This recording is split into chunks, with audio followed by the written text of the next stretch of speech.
Masuki Minggu Prapaskah keempat, tema kita adalah dari kegelapan menuju terang. Pekan ini kita diajak untuk melihat bukan sekedar dengan mata fisik, melainkan dengan mata iman. Peristiwa penyembuhan si buta sejak lahir mengingatkan kita bahwa kegelapan yang sesungguhnya bukanlah ketiadaan penglihatan, melainkan ketegaran hati yang menolak cahaya kebenaran. Kita akan memohon rahmat agar selaput dosa yang menutupi mata batin kita disembuhkan, sehingga kita bisa melihat Allah dalam segala hal dan dalam diri setiap sesama. Yesus menyembuhkan si buta dengan cara yang tidak instan. Ia menggunakan tanah dan ludah, lalu menyuruhnya membasuh diri di kolam Siloam. Penyembuhan rohani kita pun seringkali merupakan sebuah proses. Si buta perlahan mengenali Yesus dari orang yang bernama Yesus, lalu seorang nabi, hingga akhirnya tersungkur menyembah sebagai Tuhan. Prapaskah menyingkapkan bahwa kebutaan terdalam sering tersembunyi dalam rasa sudah tahu. Jendela Ignatian dengan Vision Matahari mengatakan bahwa terang Allah menyingkapkan ilusi dan mengarahkan pada kebenaran yang membebaskan. Bukan banyak mengetahui yang mengenyangkan jiwa, melainkan merasakan dan mengecap secara batin. Jendela Fransiskan dengan Saudara Surya melihat cahaya matahari sebagai lambang Tuhan, tanda kasih Allah. Kita diundang berdoa, peganglah kami dengan kuasa dan terang-Mu untuk melindungi segenap yang hidup. Jendela I Thirst dari Ibu Teresa, inti panggilannya adalah menjadi cahaya bagi Yesus yang ada dalam kegelapan kaum miskin. Yesus tidak menuntut kita melihat segalanya, Ia meminta kita percaya. Yesus haus akan cahayamu untuk menerangi mereka yang kehilangan harapan. Kisah kaca yang berbeda menceritakan seorang pria yang mengeluh tentang dunia yang kumuh, sementara seorang anak muda buta di sebelahnya melihat tawa anak-anak, aroma gorengan, dan sejuknya angin. Anak muda itu berkata, "Bapak punya mata, tapi Bapak memilih untuk melihat hanya yang gelap. Saya tidak punya mata, tapi saya memilih untuk merasakan terangnya." Ini adalah pengingat bahwa kebutaan rohani seringkali lebih berbahaya daripada kebutaan fisik. Pada Senin, Pekan Prapaskah perempat, kita merenungkan tentang iman yang mendahului bukti. Seorang pegawai istana percaya pada kata-kata Yesus sebelum ia melihat buktinya. "Pergilah, anakmu hidup." Seringkali kita baru mau percaya setelah melihat hasil. Prapaskah mengundang kita untuk percaya pada sabdanya terlebih dahulu, lalu membiarkan keajaiban terjadi sesuai waktu Tuhan. Jendela Ignatian dengan ketaatan iman mengajarkan bahwa iman menuntun keputusan saat kepastian belum terlihat. Kita harus menjaga supaya kita selalu sedia dan taat, berkeyakinan bahwa apa yang nampak bagi kita putih adalah hitam, kalau gereja yang hierarkis menetapkannya demikian. Jendela Fransiskan dengan percaya pada proses alam, percaya pada pemeliharaan Tuhan bahkan saat sakit. Iman menuntut kita untuk tidak mengontrol segala sesuatu, tetapi membiarkan diri dipimpin oleh kasih Bapa. Jendela I Thirst dari Ibu Teresa mengajarkan percaya dalam malam gelap. Ia tetap setia meskipun tidak merasakan kehadiran Tuhan. Jangan mencari Yesus yang ada di dalam perasaanmu, carilah Yesus yang ada di dalam imanmu. Iman kecil yang tulus menyenangkan hati Yesus. Kisah langkah di tengah kabut menginspirasi. Seorang pemuda harus menyeberangi hutan berkabut tebal untuk membawa obat bagi ibunya. Ia hanya punya lentera yang menerangi satu langkah di depan. Orang tua itu berkata, "Kamu hanya perlu melihat satu langkah di depanmu. Langkahmu yang sekarang adalah jawabannya." Ini mengajarkan kita untuk percaya pada tuntunan Tuhan, bahkan ketika kita hanya bisa melihat satu langkah ke depan tanpa tahu ujung jalannya. Selasa di Pekan Prapaskah keempat, kita merenungkan pertanyaan Yesus kepada orang lumpuh di Bethesda. "Maukah engkau sembuh?"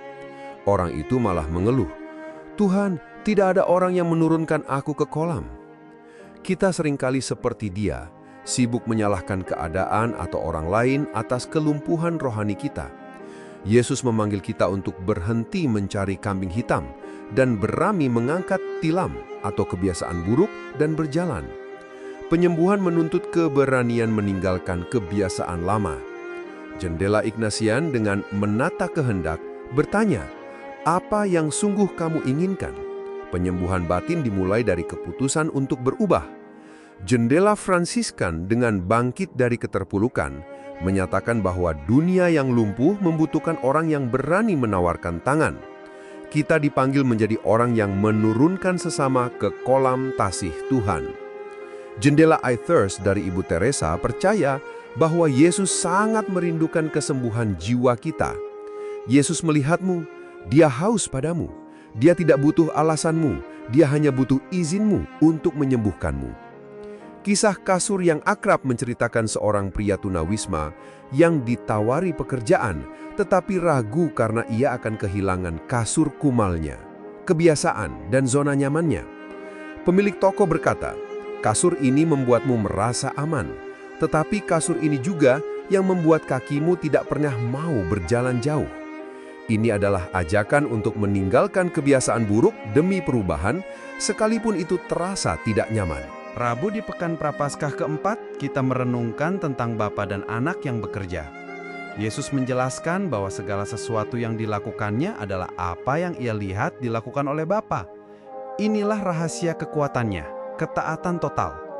Hidup kita menjadi berarti bukan saat kita mengerjakan proyek-proyek besar kita sendiri, melainkan saat kita ikut serta dalam pekerjaan Allah yang sedang menyelamatkan dunia. Ketaatan membuka telinga batin untuk mengenali karya Allah. Jendela Ignatian dengan mencari Allah dalam segala, melihat bagaimana Allah bekerja bagi kita dalam segala ciptaan. Saat kita bekerja, Allah juga bekerja di dalam dan bersama kita. Jendela Fransiskan dengan pekerjaan yang suci menganggap pekerjaan sebagai anugerah, partisipasi dalam karya penciptaan Allah. Kita bekerja untuk membantu Allah merawat tamannya.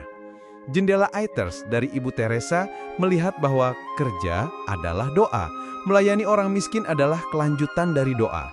Tangan yang melayani lebih suci daripada bibir yang hanya berdoa. Biarlah kerjamu menjadi ungkapan cintamu kepadanya. Kisah garis yang tak terlihat menceritakan seorang pengrajin tua yang teliti mengamplas bagian bawah kursi kayu pesanan meskipun itu tidak akan pernah terlihat pembeli. Dia berkata, Tuhan tahu. Dan aku tahu, aku nggak cuma lagi bikin kursi buat dapat uang, aku lagi kerja bareng Tuhan.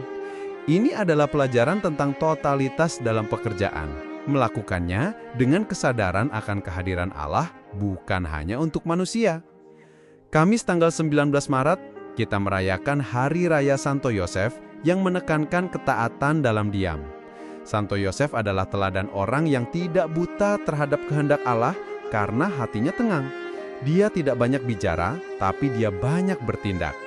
Di tengah masa Prapaskah ini, Yosef mengajarkan kita bahwa perubahan hidup yang nyata selalu dimulai dari keberanian untuk bangun dan melakukan apa yang diperintahkan Tuhan dalam keheningan batin yang peka. Jendela Ignatian dengan keserupaan dengan Kristus mengajak kita melihat dan merenungkan bagaimana Yosef bekerja agar Tuhan dilahirkan dalam kemiskinan.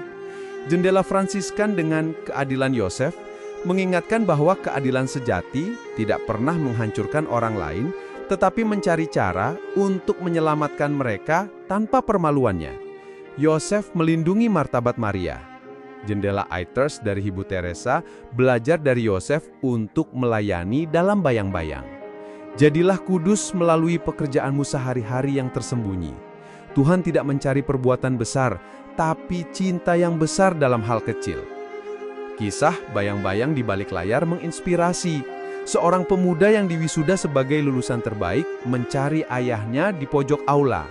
Ayahnya yang bekerja keras lembur di bengkel demi kuliah anaknya berkata, "Tugas ayah cuma jadi tangga. Ayah udah senang kalau kamu bisa nginjak pundak ayah buat sampai ke tempat yang tinggi. Biarlah ayah jadi orang yang tidak dikenal, asal dunia kenal kamu sebagai orang baik." Ini adalah pengabdian yang memilih tersembunyi, seperti Yosef yang mengajarkan kita nilai ketaatan dalam diam dan kerendahan hati. Pada Jumat di Pekan Prapaskah keempat, kita merenungkan pengenalan akan Tuhan. Orang Yahudi merasa sudah mengenal Yesus karena mereka tahu asal-usulnya secara fisik. Namun, mereka buta terhadap asal-usul ilahinya. Kita pun sering merasa sudah tahu segalanya tentang agama, sehingga kita berhenti mencari Tuhan.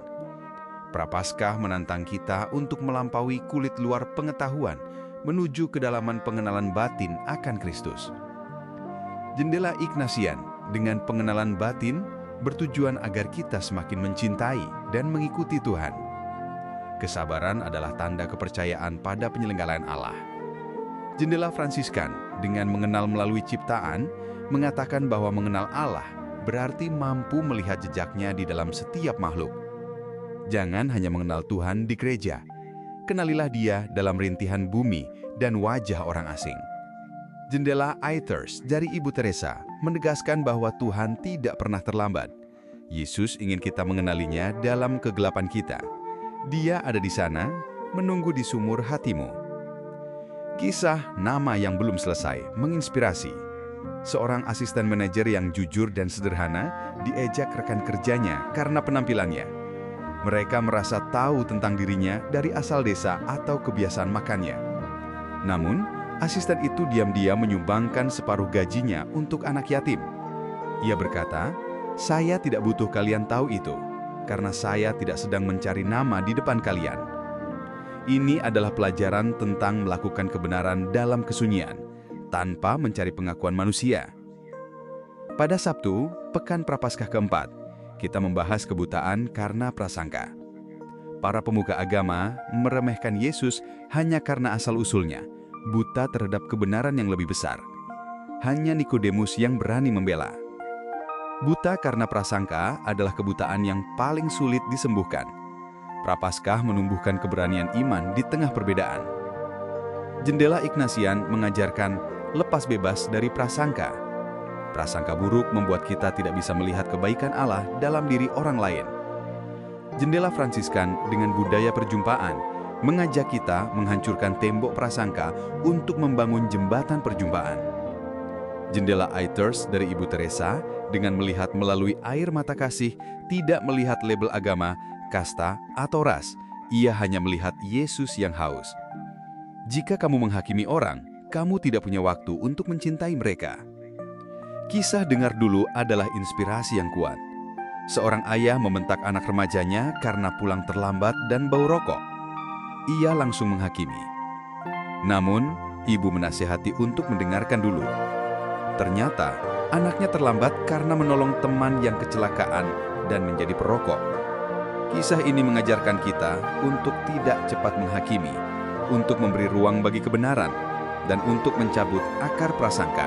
Itu adalah perjalanan kita selama pekan keempat Prapaskah. Di akhir pekan ini, mari kita luangkan 15 menit hening untuk eksamen akhir pekan. Kita syukuri momen-momen di mana Tuhan mencelikkan mata batin kita. Kita tinjau apakah kita membiarkan diri kita disetir oleh prasangka buruk, dan kita bertekad untuk menjadi cahaya bagi rekan kerja atau keluarga pada pekan depan. Dengan mata iman yang baru dibasuh oleh Sang Terang, kita siap melangkah menuju Pekan Prapaskah kelima, melihat Yesus berhadapan dengan maut.